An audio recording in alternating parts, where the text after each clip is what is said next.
And the first phrase is high and dry. Have you ever seen that before? Probably not. Or maybe you've seen it and you don't know what it means.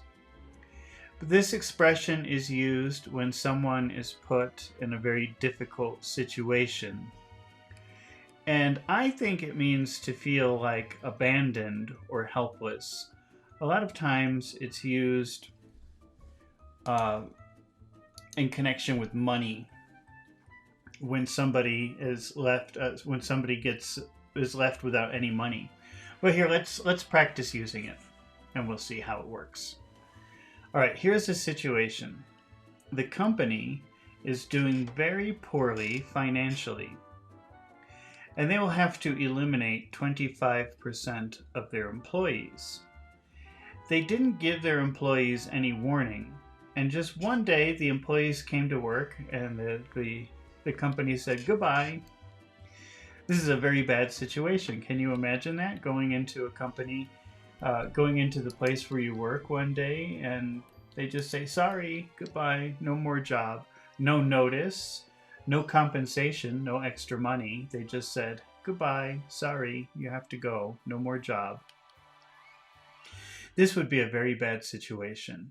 And this would be a situation when you could say you are left high and dry. The employees were very hopeless, without any money, without any job, without any warning. They were abandoned in a very bad way. The company left the employees high and dry. And from that expression, we can understand that the company abandoned the employees without any money, in an extreme state of helplessness. They were left high and dry. Now let's ask some advice. What should the employees do? What should the employees do now that the company has left them high and dry? What should the employees do now that the company has left them high and dry? Okay, now let's give some advice. Let's give the answer. They should look for a new job. They should look for a new job. Now, instead of saying should, let's use had better. Had better. They'd better. They'd better look. They'd better look for a new job. They'd better look for a new job. How would you make a yes-no question with they'd better look for a new job? They'd better look for a new job. Had they? Had they better? Had they better look? Had they better look for a new job? Let's say look for a new job, no. Look for a lawyer, yes. Right? Because that's pretty bad treatment. Maybe they need a lawyer.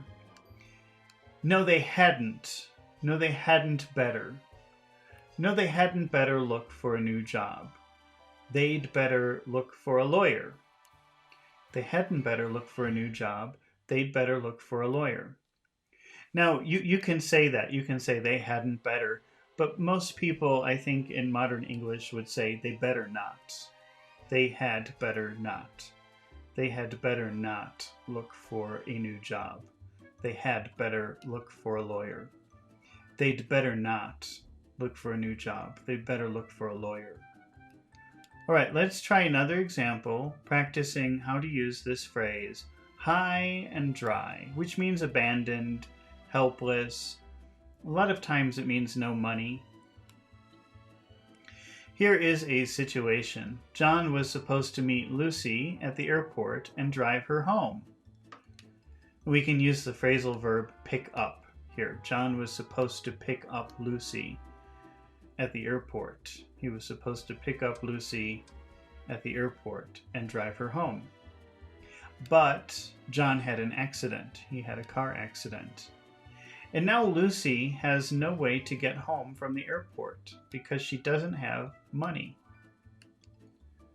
So she's in a very bad situation. John left her high and dry. John left her high and dry at the airport. And now Lucy, we know Lucy is at the airport saying, what do I do? What can I do? I can do nothing. John left Lucy high and dry at the airport because she's in a helpless situation there. Now let's make a what should Lucy do question. What should she do? What should she do now? What should she do now that John left her high and dry? What should she do now that John left her high and dry at the airport? Let's give advice. Take a taxi.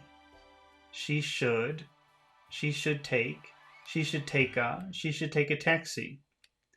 Now let's change that using had better. She had better. She'd better take a taxi. She'd better take a taxi. But we know that's a bad idea because she doesn't have any money.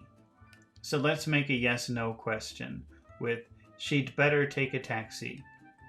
Had she better take a taxi?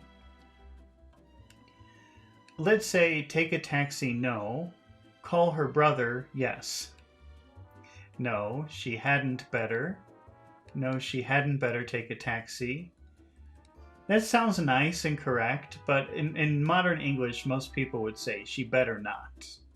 She better not take a taxi. She'd better not take a taxi. She had better not take a taxi. She'd better not take a taxi. She'd better call her brother now that John has left her high and dry at the airport. All right, let's move on to the next phrase, which is through thick and thin.